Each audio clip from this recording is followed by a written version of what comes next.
sa usa ka bus sa Carmen, Davao del Norte. Nakaalerto si John D. Esteban.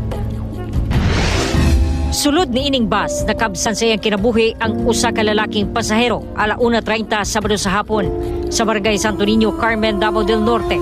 Sumala sa Carmen Municipal Police ang biktima, 54 anyos ug usa ka negosyante, aban wala na unang gibutyag sa otoridad kung unsa ang negosyo niini tungod nagparayon pa ang investigasyon.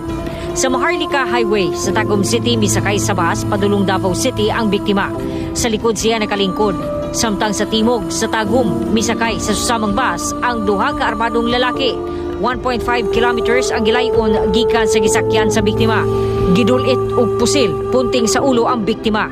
Gisikwat sa usa sa mga sospek ang itom nga bag sa biktima nga gituuhang dunay sulod kwarta. Ako mensahe ko kay Katikat. Ikwento mo kung ano ito to.